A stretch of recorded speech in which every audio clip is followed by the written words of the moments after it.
undocumented immigrants and restricts state and local cooperation with federal civil immigration enforcement. I've supported that bill since its inception, and we've really been a part of that push to protect community members. I am steadfast in the principle that my job is to protect everyone who's living or working or going to school here in Middlesex County, and this bill will be a piece of that. You may also have seen just in the last couple of days the Globe reporting a drop, and this is really a testament to all of the work that people on this call are doing in anti-Semitic incidents in New England in 2025. While the new normal number has gone up since the attack on Israel in 2023, the number of reported incidents has declined in 2025. Interestingly, and something that we are seeing here and has gotten some press just in the last couple of days, those numbers show that the number of reported incidents at colleges in New England has declined. But the number that we are seeing in K through 12 schools has dramatically increased. And we are seeing that with anti-Semitic incidents across our school systems. So that is just a reminder that our work is far from done here. And, you know, I'd be remiss if in talking about the PROTECT Act and its passage in the legislature not to recognize Representative Lewis, who's a steadfast member of this task force and has been a part of that push in the legislature to move the bill forward. And just a couple of weeks ago, I had the opportunity to be at the launch of Lexington Human Rights Committee. They have an anti-hate, anti-bias working group. And I did a presentation for them just on the difference between hate crimes, things we can actually charge, and hate incidents, which we certainly want to know about, to be thinking about training and resources and all of those things. And I really talked about this task force and how this has been a place where we've had tough but very important conversations about racial justice and equity. And, you know, that same principles that motivated us in coming together in the beginning have kept this task force going. And another piece where we've done a great deal of work in terms of equity and outreach is our opioid task force. So at the end of April, we celebrated with a large event up at UMass in Lowell the fact that that task force has been up and meeting monthly since 2012 and was really built on the same principles of understanding other people, in this case, people struggling with addiction, making sure that people had equitable access to treatment and other services they needed. And we awarded, gave awards to several of the community partners, acknowledging their dedication to the work of the task force. It was just a wonderful morning, and I'm so grateful, and I hope people know that, for the kinds of relationships we have built on these task forces. So May is Asian American and Pacific Islander Heritage Month, and I'm really looking forward to our speakers today, one of whom is now going to definitely lose our phone number because Nina Yoshida Nelson is here with us this morning. She is the artistic director of the Boston Lyric Opera and the founder of the Asian Opera Alliance. And Nina's going to talk about her experience as an Asian American woman in the arts, how she's navigated that space for herself, and importantly, how she's worked to make it more inclusive for others. Nina spoke recently, coming in on the red eye to do it at our Empowering Girls Conference, and the girls were really just transfixed by what she told them and by a sample she gave them of her amazing voice and work in the opera. And I'm so grateful that she's back here to talk with us a little bit. As I mentioned, she is the artistic director of the Boston Lyric Opera, and she has performed as Suzuki in Madame Butterfly countless times in opera stages, both in North America and Europe. She is a distinguished presence on the concert stage, having performed in some of the world's most prestigious venues, including Carnegie Hall, Avery Fisher Hall, and the Royal Albert Hall. So, Nina, thank you so much for being with us again today. Thanks so much. Thrilled to be There you here. are. Yeah. And I guess I am up first. Wonderful. Hi, everybody. I am really thrilled to be here this morning with everybody. I am really excited to learn that this task force exists here in Newton. I'm Nina Yoshida Nelson, and I'm a mezzo-soprano, a trained opera singer. And since 2024, I've been the artistic director of Boston Lyric Opera. I'm also a proud Newton resident. I moved here in August 2025. And it's been a really refreshing change for me. Our sons are here in Newton schools. One's at Newton South, the other one's at Countryside Elementary. And so the fact that this task force exists here is really special to me. I moved here from Indiana, which is a state that is unfortunately home to one of the largest active KKK chapters in the nation. And it was something that I was uh, always concerned about, looking, behind my shoulder, going to farmers market, wondering who would be there, uh, and wondering if my kids would be safe. So it feels really meaningful that we are now here in Massachusetts. I'm also the founder of the Asian Opera Alliance, which is a national organization which I helped build because I spent about a decade inside one of the most prestigious art forms in the world that has so much tradition. Yet I didn't feel like I fully belonged in that art form. So I thought I'd talk a little bit today about what bias looks like from the inside. The structural bias that exists in some of these classical art forms that have been around for hundreds of years. And then I thought I'd talk a little bit about what I do both at Boston Lyric Opera and through Asian Opera Alliance to push back on some of these traditions that exist. I wanted to start with talking a little bit about 2020. It was a defining moment for everybody, and especially for the opera industry.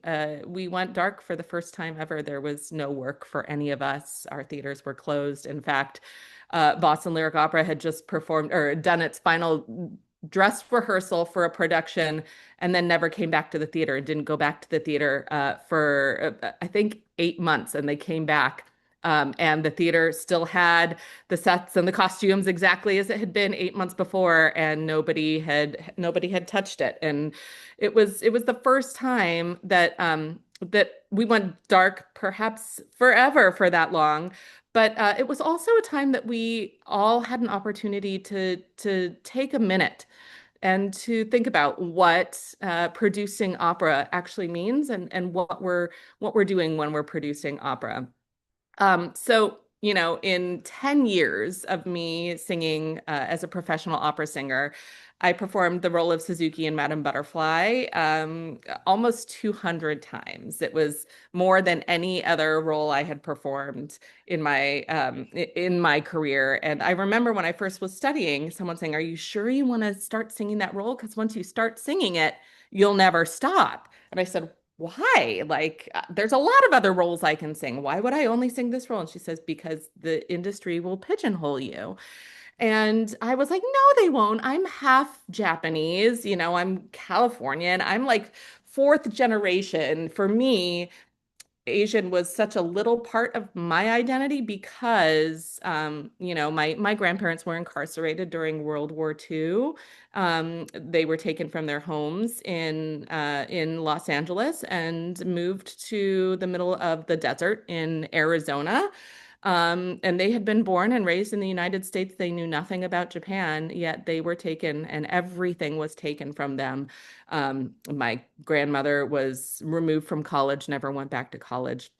And so in my life and with my family, it was very much you are not Japanese. In fact, you are only American. Um, And this was something that happened with a lot of Japanese Americans post World War II. So my identity as Asian American was not very much. And I said, well, why would I actually be, pigeonholed into this role that I know nothing about Japanese culture? And sure enough, during that quiet time during the pandemic, I started to take a look at my career. And in those 10 years that I had performed almost 200 times this role of Suzuki, this Japanese role, um, I looked and I was like, oh my gosh, I have in 10 years only performed three roles that are not defined by my identity, my ethnicity. Only three roles. And I was even surprised to find that. So I was like, how would anyone else know? Because we are independent contractors. We're going from opera company to opera company to opera company. No one's paying attention really to my career. They just think, oh, Nina, Suzuki, yeah, she was great last time she did this. Let's bring her back. But no one actually was tracking what it meant to be an Asian American opera singer here in the United States. And I was just so shocked that the industry had put me in this box that I had not even identified. And, that's a lot about what structural bias does. It doesn't feel like hatred. Oftentimes it feels like an opportunity until maybe one day you look up and you realize that that opportunity was the same thing over and over and over again and never seen for anything other than what you look like. So then came the shootings of the Asian women in March 2021 in Atlanta, where we had 8 women killed. Six of them were Asian women. And almost immediately, we started to see opera companies around the United States, the same companies that had been casting me in as the submissive Japanese maid for a decade, starting to post solidarity comment statements on social media. We stand with our Asian community. We stand with our Asian artists. And I stood there, I was like reading these posts, and I kept thinking, you don't actually do this. You don't actually stand with us. Actually, what you're doing, you're not supporting us. You are pigeonholing us. And pigeonholing is a form of racism when you only see us for what we look like. And so it was at that time.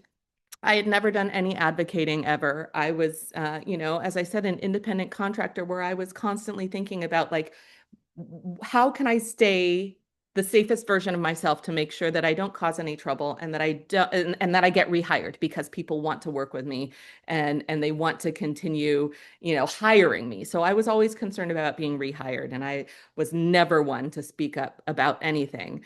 But at that point, a colleague looked at me and she said, Nina, you're one of the oldest Asian Americans in the industry. It's your responsibility to speak up about this. I said, well, I'm not that old. But she encouraged me, and I had never spoken up about anything. And so we spent a lot of time, and this colleague is an advocate, and she spent a lot of time working with me about what it meant to advocate and how I could advocate in a way that felt authentic to who I was as an artist, as a singer, and as a fourth generation Asian American. And one of the things that came out of this was the Asian Opera Alliance. It's a national organization created by and for Asian American opera professionals. We started with just a few people. Now we have close to 600 members of Asian American members who are working in and around the opera industry, singers, conductors, stage directors, composers. And then, it was a place where in 2021, the only thing we were seeing on stage 2020 was Asians singing Asian roles. So building this community was not just a way that we were building representation on our stage, but that we were creating community for the people who were often the only Asians in the room and the only people who were expected to speak up when you had, directors telling you to shuffle your feet on stage or to, smile with buck teeth and bow and nod and squint your eyes. This was happening. This is happening still in our industry. And it feels really scary when you're the only person who has to raise their hand and say, hey, that's really racist. You're enforcing stereotypes. This is not okay. And when you're the only one in the room to do that, it gets really, really lonely. So what we formed with this community was not just a place that we were advocating, but a place that we were also working with singers to teach them how to advocate, to teach them how to speak up, but also how to just show up as their best versions of themselves. And it was a way that we were building something larger than any one of ourselves. And so we were building a place where we were teaching about advocacy, we were teaching about just the industry at large, and we were building a place for us to come to ask for help when we needed help. And so this organization has now existed for exactly 5 years, and it, it was really important to me that that also another part of this conversation was collecting data, because especially in the opera industry, we were looking at an industry that there was no data. We had post-pandemic all of these opera companies saying, we are diversifying and we are looking at making sure we include BIPOC artists, and it's getting better, but there was no data to back that up. And we said, how can you talk about diversifying if there is zero data on it? And so we started collecting data, and we started posting pie charts every May. We post a pie chart a day that is just a mirror of whichever opera company we are focusing on that day. And it's just a way of saying, this is what your stage looks like this season. This is how diverse you are in your casting. This is how diverse you are with your conductors, your directors. We look at not just ethnic diversity, but there's a huge problem in our industry also with the male to female ratio, especially in leadership positions. So these are all things that the Asian Opera Alliance is looking at, and then just posting online saying, here's a mirror to what you look like right now. And it's now we are in our 5th year, and in our 5th year, we are able to give actual data on what the industry looks like and what the trends are, which is never something that has existed before this. And what bias looks like in the arts, it's almost always not something that you can explicitly, tangibly put your hands on. It's tradition. This is the way we've always done this. This is why a singer should do this role, because they look this part. And this harm, it accumulates slowly. It creates a place where not only are we seen for what we look like, but that also limits our ability to earn money. It limits our ability as artists to feel like we are fully artists.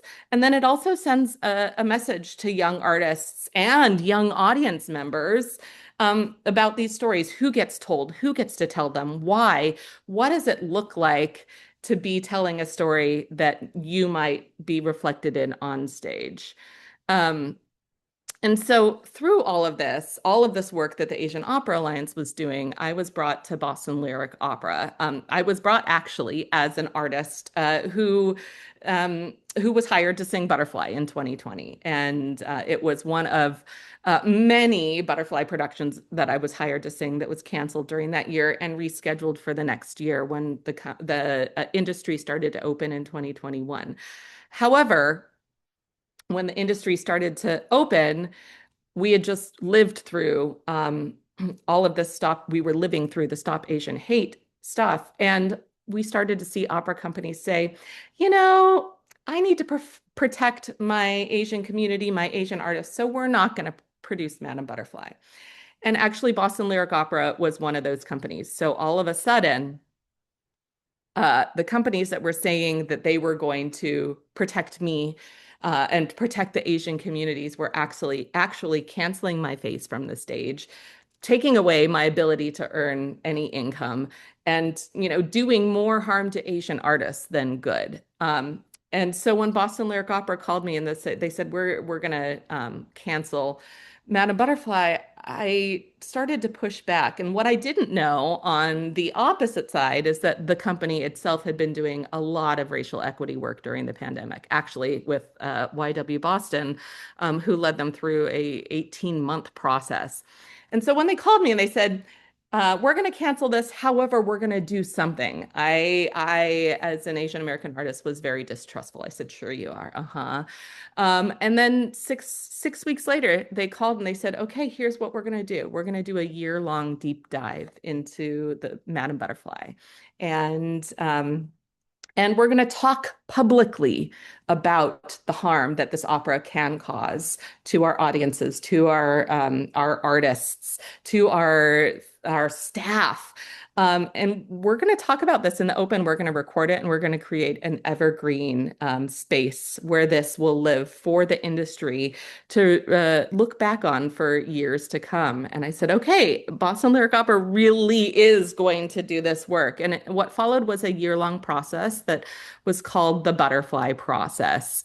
It was a company-wide examination of Madame Butterfly, both the problems and the potential.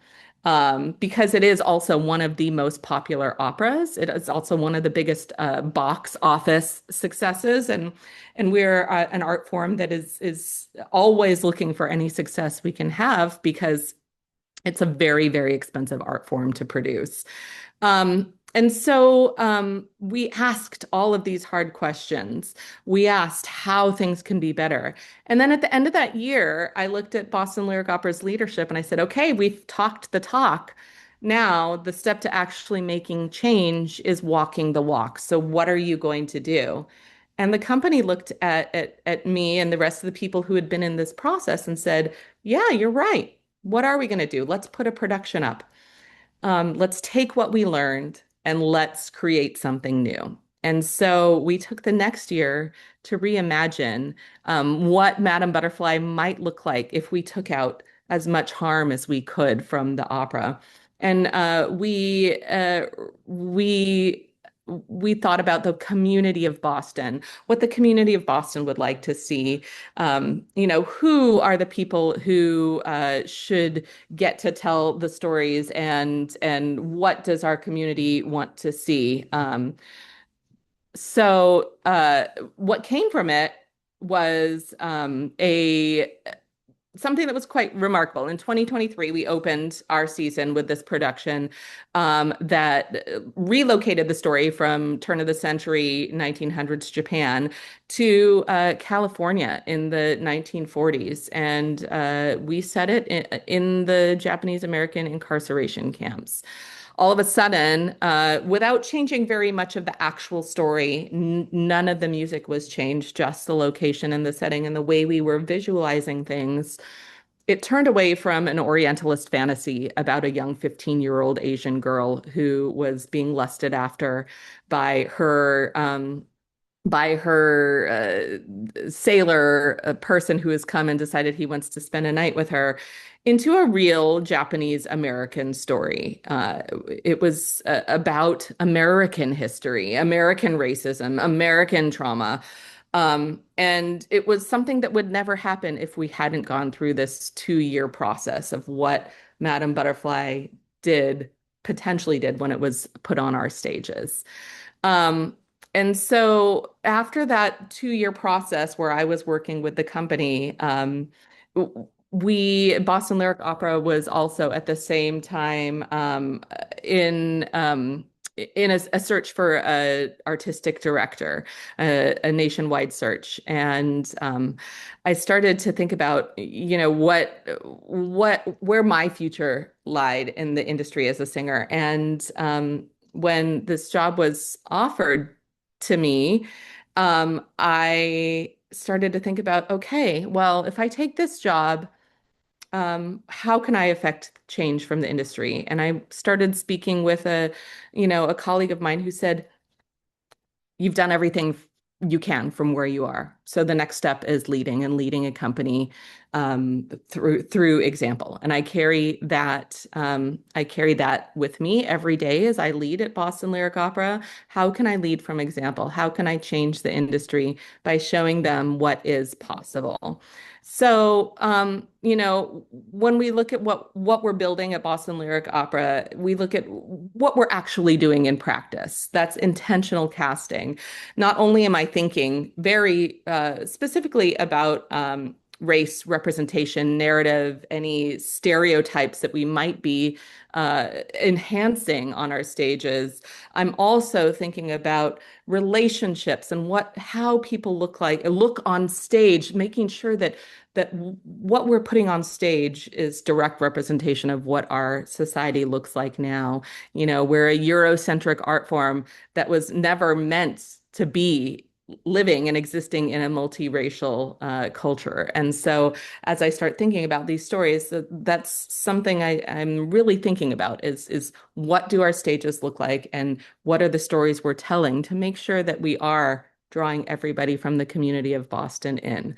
We're thinking about gender inclusion. We just did a show that had a person in drag, and the question started to come up about like how we could handle all of this with care. So we brought in a gender consultant to work with our company to help ask and answer the hard questions and make sure that we're thinking about how things might land for our trans and non-binary members of our community.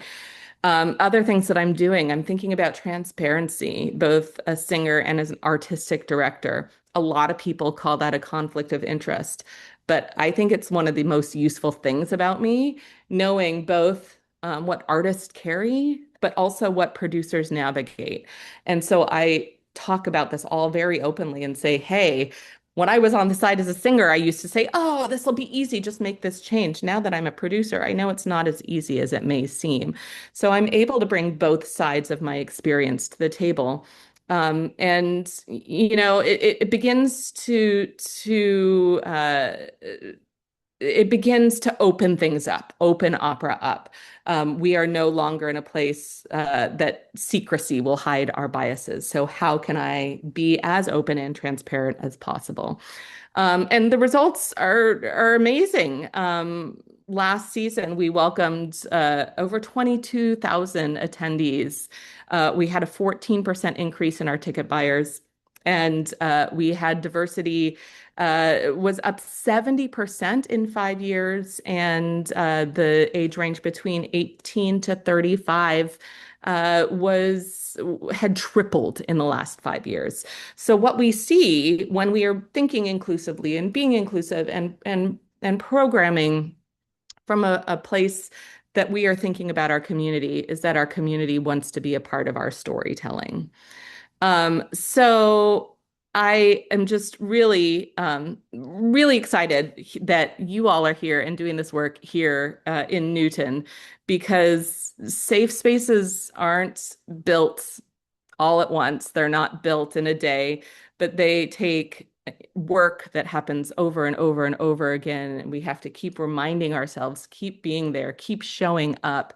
And we are in a society right now where a lot of people are taking a step backwards, and it brings me a lot of joy to know that Newton is not doing this, and that we are together moving forward to think about all of our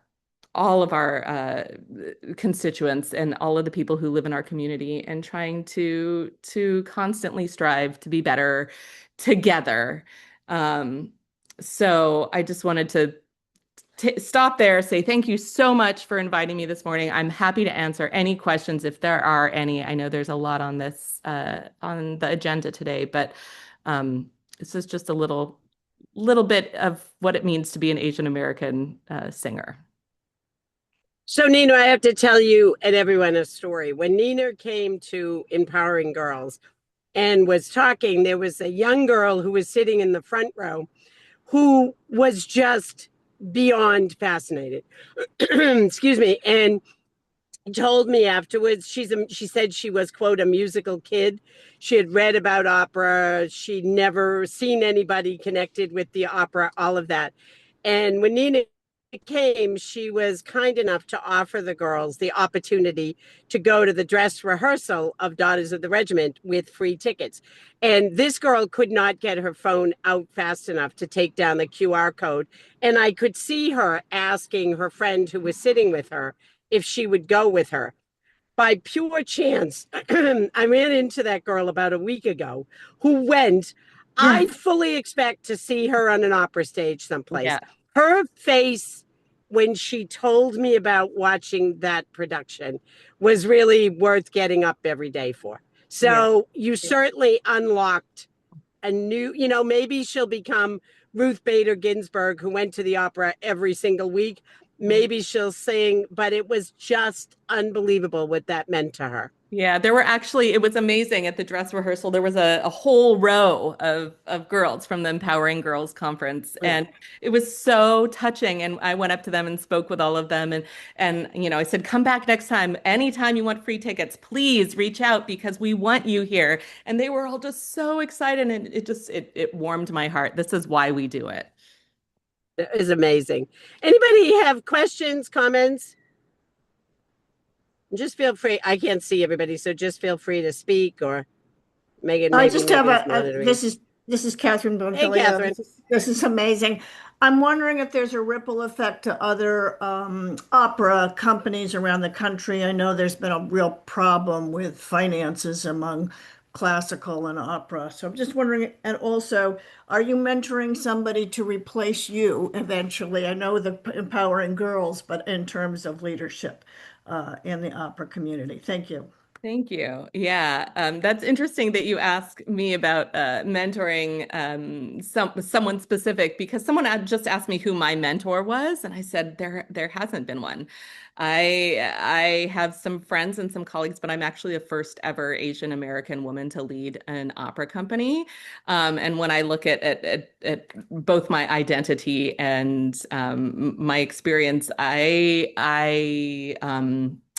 was shocked to look around and see that I was the first person to do this in the United States. And and at the same time, everything I do, anytime I speak publicly, what I'm hoping to do is continue to have more people interested. I don't specifically have any people that I'm mentoring right now, but I am everywhere I go. It's part of what I'm trying to do because as opera singers, we actually learn very little about what it means to produce. We know only our art, our singing and our acting and our technique, but we don't learn the 98% of what it actually means to produce. So that's some of the work that I'm out there doing, talking about what it means to be a producer, and trying to open that up for singers because I think, we are our greatest asset to the industry. And as far as ripple effects go, what I am seeing is now 6 years later, we have Asian singers at the Met who are singing things other than Madame Butterfly, that are singing lead roles. We see that all across the United States. We did not see that 6 years ago. There were no Asian singers that were singing lead roles at major opera companies that weren't Asian identifying. And so we are seeing, in some ways, a ripple effect of giving those opportunities to folks who have never had them before. Bravo to you. Thank you.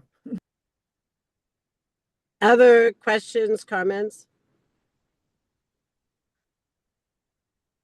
Nina, thank you. This is wonderful work. And I think it's just something that the general public, in the same way you opened up opera for the girls, would just not know. So thank you for doing this. Thank you so much. I'm actually headed into Boston right now to go listen to some auditions and see who else we can bring onto our stage for next season. So thanks for having me.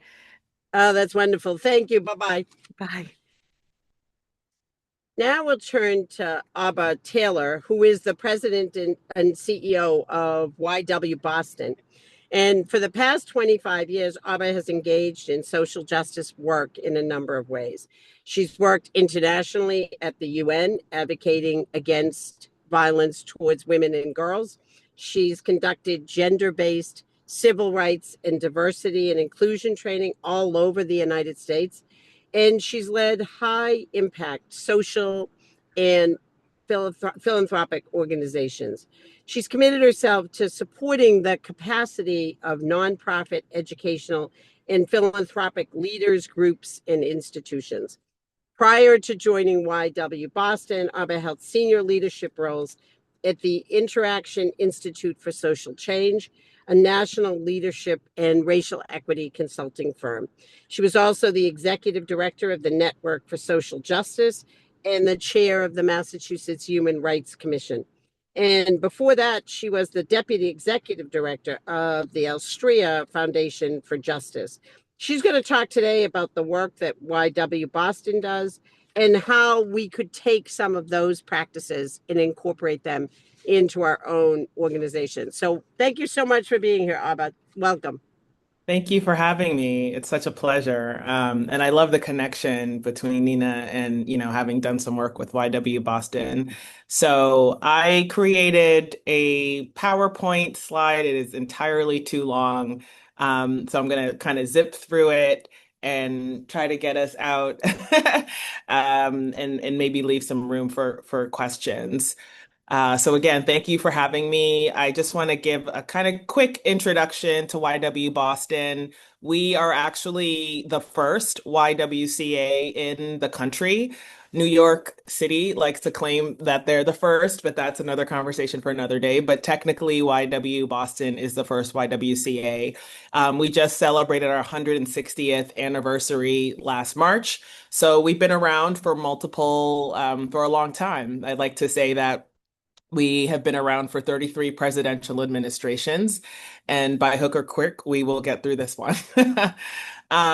In 1855, the YWCA movement began, and a lot of folks maybe haven't heard of YWCA or YW Boston, but most have heard of YMCA. There is no affiliation, but the similar acronym was used, focusing on empowering women.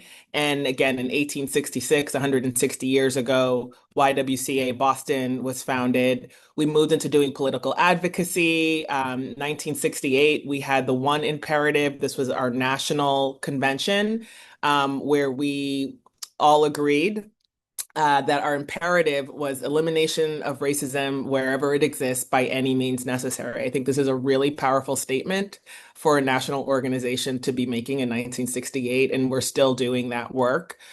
We have our Academy of Women Achievers event that started in 1995, and we're going to be having our 31st recognition of that in June, next in 2 weeks. And then in 2012, we rebranded to just YW Boston, where again, one of the only YWCA that sort of dropped the CA, just to really emphasize that we're non-denominational. And we, continue our work moving social justice and equity forward. To zoom out a little bit, we are part of World YWCA. There are YWCAs in 100 countries. It was founded in 1894 in Geneva, Switzerland. World YWCA, serves over 1 million women and girls, focusing on gender equality, leadership, human rights, partner with the United Nations. I was actually at United Nations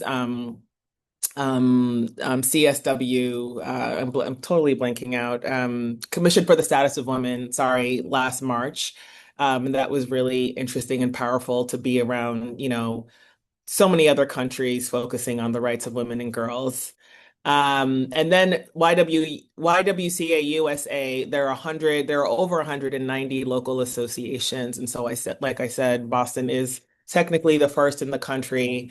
And the focus there is really racial justice and civil rights, empowerment and economic advancement, and health and safety.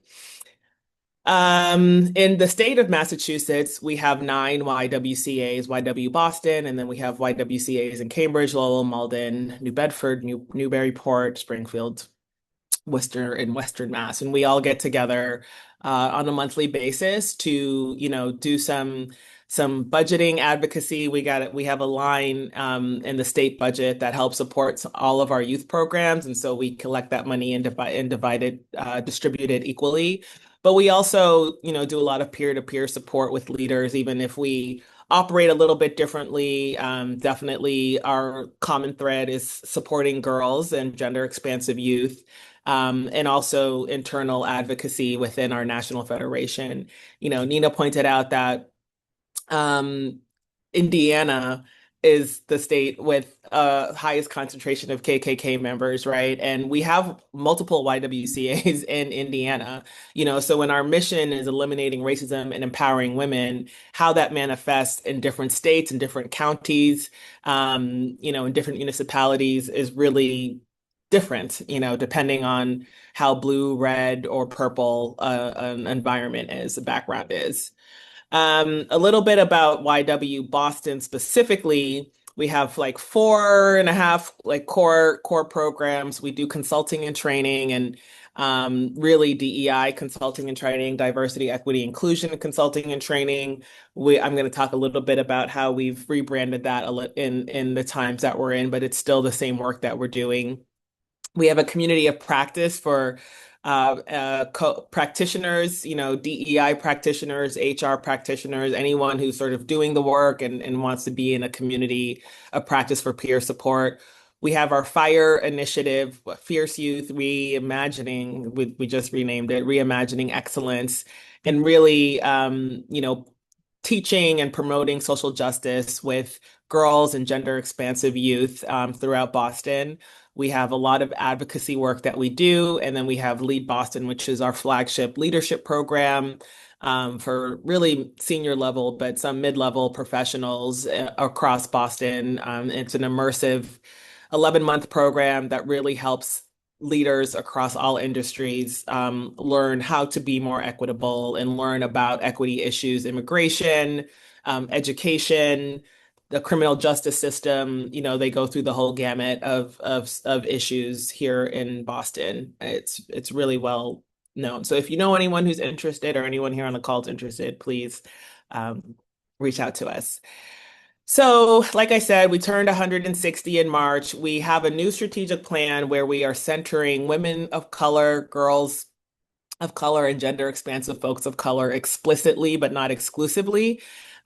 Because our mission is at the intersection of racial and gender justice, we really believe that, being able to address those who are most marginalized, in this case, women and girls of color, is a way to promote equity for everybody as a strategy. And we know we can't do that without solidarity. So again, we don't exclusively focus on women of girls of color. Like I said in the last slide, our Lead Boston program is all genders, all races. Advocacy work is across, there's nothing specific there in our consulting and training.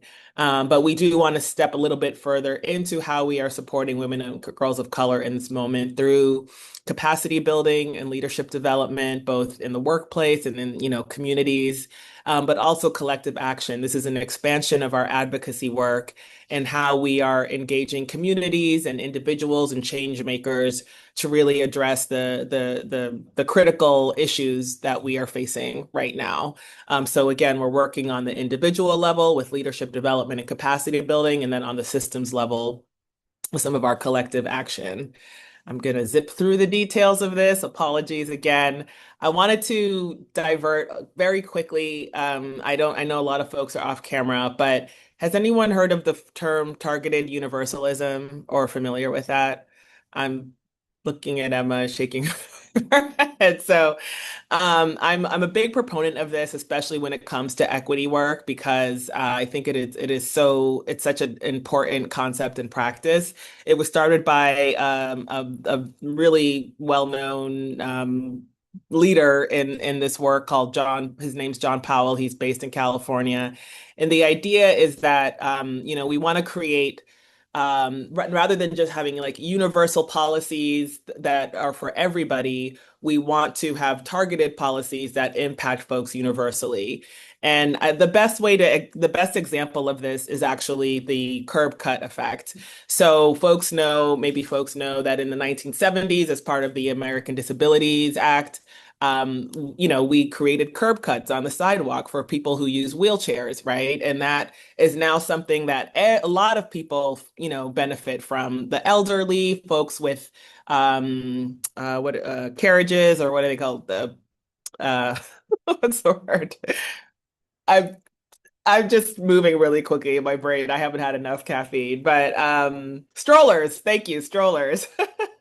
Strollers, cyclists, like everybody actually benefits from this simple idea of making curb cuts, And so when we think about that as an example of how to create a targeted policy or implement something that actually benefits everyone, we can use that in a lot of other instances. But the curb cut effect is the most well-known and sort of symbolic of them all. And so I was asked to speak about one of the initiatives that YW Boston has launched, and that's our Massachusetts Alliance for Equity. This is a cross-sector coalition, and I really want to emphasize cross-sector again, because we know that doing this equity work is not confined to one sector, one organization, one field. And so we brought together individuals and organizations across corporate, public, nonprofit sector that are still committing to doing diversity, equity, and inclusion work, knowing how important it is, knowing how legal it is, and understanding, how critical it is to sort of move things forward. There are sort of three main components of what this alliance does right now. We educate and, raise awareness through our respective organizations. And again, the reason I think it is so wonderful that it's cross-sector is because someone, a member of this alliance who's in a corporate space is going to maybe have a little bit of a different strategy than a member who is in public, governance or in a nonprofit space. But we get to learn from each other and build together. Obviously responding to threats, and that's continuous work that we're doing, and providing guidance and support. Like I said, being able to offer tools and resources and help each other sort of figure things out. So it's a growing coalition, and we're always adding new members to that. Some of our current members are, either focusing on reproductive health and maternal health, youth and civic participation, economic mobility, housing, immigration, LGBTQI communities. So we have like a really nice spectrum of issues that our members are focusing on, but the common ground is a commitment to equity.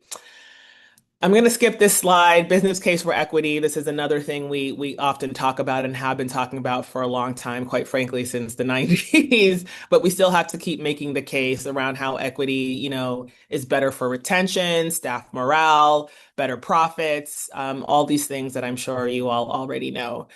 I want to just lift up a couple of ways in which we at YW and our peers and our colleagues through the alliance have stuck together. And again, the first and foremost is that we're not retreating, even if folks are changing the language on their websites, talking about belonging or team building or employee experiences, right? Employee engagement. The work is still happening. And I very cheekily, as someone who has been doing quote DEI work for over 15 years, closer to 20, I like to say that I've been doing DEI work since before it was called quote DEI, and I will continue to do it after we call it whatever we call it. So as I mentioned, there's DEI work is, in my opinion, civil rights work, and has been just in various iterations since the 1960s, but definitively since the 1990s.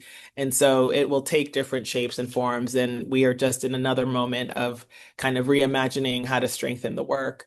Using data and lived experience is really important as we do this work, and not just kind of checking boxes, focusing on outcomes, being collaborative, also using research, both data, lived experience, and data-backed research. And, a couple of examples of things that we've done recently. I spoke on webinar panel last week with our friends from the Massachusetts Women of Color Coalition, the League of Women Voters, and Mass Vote on the recent SCOTUS decision, Louisiana versus Calais, and what the impacts were, what we might, how we might think about moving that work forward. We also released an open letter on Mother's Day a couple weekends ago that really promotes the inclusive approaches for flexible work environments for mothers and caretakers. And again, this is another example of if we can really create workplaces that support mothers and caretakers, everybody will actually benefit from that in the long run. So just thinking about ways where we can continue to promote equity and inclusion in real concrete ways. Sorry, the slide is so orange. I was trying to. This is a little bit of a recap of what I was just speaking about, not to pivot, we can pivot, but not retreat, figuring out what that looks like. And within each organization, every organization is different, but also being able to learn from each other, continuing to understand how important and what the impact of the outcomes of equity, of representation, of belonging for employees, particularly in the workplace, not just having it be a mission statement. I will say quite candidly that even though there was this groundswell of DEI work in 2020, I think some of that was not done well. People sort of jumped onto the bandwagon and were doing it in very superficial ways. And again, for those of us who had been doing it long before 2020, it's very obvious, like when folks are just kind of being window dressing about their DEI work versus really operationalizing and implementing it into all aspects of the organization, not just in siloed in HR. And that takes a lot of time and work. I always say that DEI work, in my opinion, is change management work at the end of the day and organizational development work. And so that's policies, it's culture, it's all these things. We are firm believers in collective power, so with the landscape being what it is, with the nonprofit sector being what it is, with funding, there's a lot of reason where we might feel like we want to compete with each other, but we know that our power is in numbers. And so being able to collaborate rather than compete is a key strategy for survival right now for both organizations doing this work, all social justice, anti-hate, anti-bias work. The more we can collaborate and be together, I think the stronger we are. How to get involved. I've kind of done a little bit of pitch. I'm more than happy to share more information about the MAE, the Massachusetts Alliance for Equity, our advocacy work, Lead Boston. There's so many different ways folks can plug in. They can bring YW to their organization, as Nina's pointed out, to help build capacity, consulting and training around this work, particularly if folks are feeling like, oh, I don't know how to do this right now. Like I said, we have a lot of work that we're doing in the advocacy space. So there's just lots of ways to get involved. With the 1 or 2 minutes that I have left, I just wanted to speak a little bit on YW Boston's advocacy agenda specifically. We have been focusing on pay equity. We were a leader in pushing the Frances Perkins Act, which went through, I want to say last year, 2024, I think, yeah, because 25 was the 1-year anniversary. And that was really pushing for pay transparency, and organizations like the Boston Women's Workforce Council do a lot of data collection with their member companies to promote the pay transparency so that we have ways to see how inequitable pay is across gender, across race, across different occupational levels or what have you. Racial justice is going to be a continuous through line for us. We did some work on parity on boards, getting more women to join boards and commissions across the Commonwealth, and that sort of was really active a few years ago, has kind of died down, but it's actually coming back up. early child, childcare and education, a really big one. I have a personal fantasy to see Massachusetts be one of the first. We won't be the first because New Mexico was the first, but one of the first states to offer universal childcare. That is one of my, pet projects. And again, it impacts everything. It impacts how caregivers show up. It impacts how employees show up. It impacts how we live in our communities, et cetera, et cetera. All right. I think I'm just going to stop there because I know we are out of time. I don't want to talk about some legislative priorities, but yeah. Sorry for talking so quickly. No, thank you so much. That was great. Does anyone have any questions? Don't see any questions. So thank you, everybody. And if it's okay with you, I think we can share some of that information via email so folks have the resources and have the information that we talked about today. If no one has any other comments or updates, our next meeting will be July 22nd. So we'll send out the information on that.